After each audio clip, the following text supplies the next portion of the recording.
Welcome everybody. So I am back and bringing you guys a brand new YouTube review. This movie stars John C. Reilly, John Goodman, Toby Kebbell. This movie is also starring Samuel L. Jackson. I think this is probably one of the better movies that he's been in. This is a King Kong movie with a Vietnam War style to it. So if you like those kinds of movies, you're definitely going to like this. This has, the old school Hueys, flying in and they're doing combat drops and stuff like that.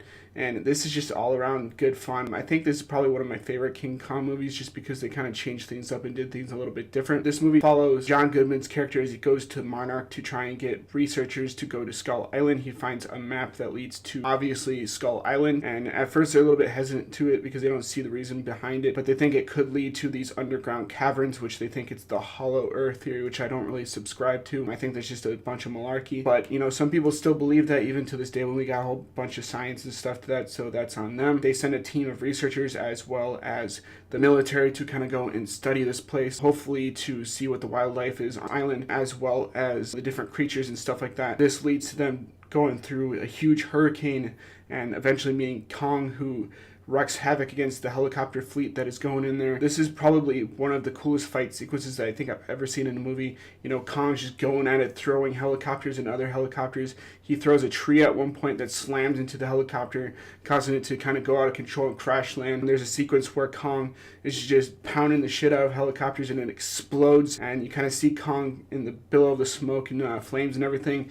And his eyes are just intense and furious at these military people who have kind of been bombarding this place, trying to bring out King Kong. At first you think they're just studying kind of the terrain of the environment, but you later learn that this is a trap to bring out these creatures called the skull crawlers. They kind of resemble the T-Rexes from the original King Kong movie, but not really because they're more lizard-like. There is evidence of dinosaurs and stuff on this island at some point in time because there's a giant Triceratops skull that they have a mounted machine gun in at one point in time in the film, which is also pretty cool. And that's when you see kind of Tom Hiddleston swinging his samurai sword and stuff at the creatures that are coming at him. At the beginning of this movie, you find out that there's also a pilot that crash land on Skull Island and his plane kind of goes down in the Pacific Ocean, and then he's been there pretty much the entire time. And then that's when you first get a glimpse of King Kong as he kind of steps out and you see his massive form. Like, King Kong is way bigger in this movie than he's ever been in some of the other previous King Kong outings, and that's for good reason because they're eventually going to have a King Kong vs. Godzilla movie where Godzilla from the new modern film is going to fight Kong from Kong Skull Island. So they need him to be kind of a little bit larger than he has been in the past. I think the Peter Jackson version's been sort of the biggest that he's ever been in the previous movies. And this movie also contains a scene where you find John C. Reilly in this sort of village that's surrounded by a giant wall, go figure, kind of harkening back to the other King Kong films.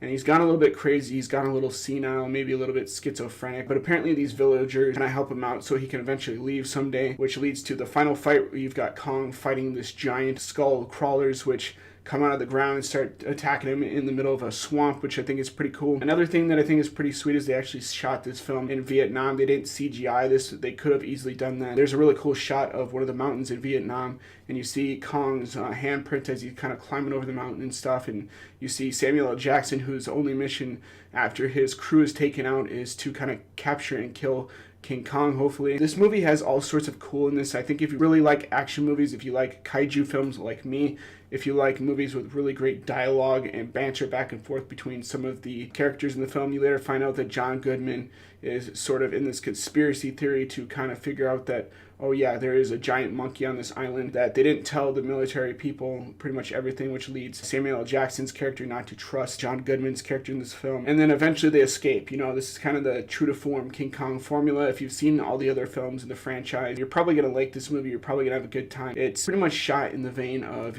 Apocalypse Now or a Platoon. This is definitely a Vietnam War movie with King Kong in it, and it definitely does it justice. I think this is probably one of the better films that came out that year, and it's definitely one of my favorite movies. I kind of watch it from time to time. So I'm going to give the visual effects, a really good rating. I think the visual effects look astounding, especially when you see some of the other creatures that are on Skull Island and they're killing off the members of the crew one by one. It kind of becomes this kind of like Predator film where you see these creatures just come out of nowhere and swipe these people away and stuff. And Toby Kebbell's character ends up getting killed by this tree-looking thing, which kind of resembles a Pokemon. There's also mammal characters, which resembled that of like mooses and, you know, deers and stuff in this film. I would have loved to have seen a little bit more of the dinosaurs back in this film, like they were in Peter Jackson's King Kong and some of the other King Kong movies, or maybe like the giant snake that was in the 1976 version. But overall, this movie has really good visual effects. I definitely think this movie still holds up to this day. I think that fans like myself who grew up watching kaiju movies and fans who grew up watching King Kong will definitely enjoy this. So I'll definitely give this an A.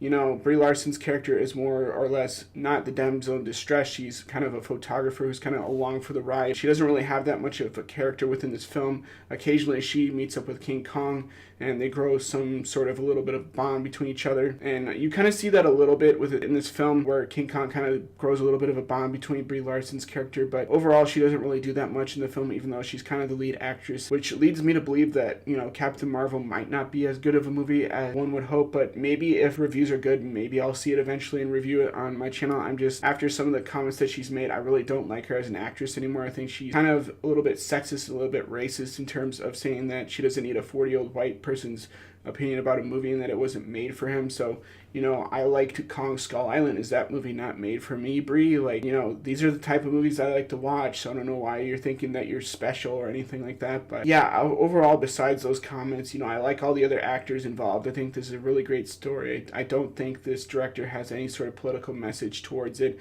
and I think that a lot of the political messages in there were bashing you over the head, telling you that you're a bad person or whatnot. So I definitely will give Kong Skull Island an A. I think it's not an A+.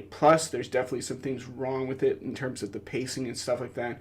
There's a little bit of issues because once it hits the village, everything kind of grinds to a halt and you don't really get to experience that fast-pacedness until the final act of the film where Kong fights the skull crawlers. But overall, it's a decent film. I think if you're a fan, like I said before, of King Kong, fan of kaiju movies, you're going to enjoy this. So as always, guys, hope you like this review, maybe learn a little thing or two about the movie industry, and as always, rate, comment, subscribe, and I'll see you in the next video. Peace out.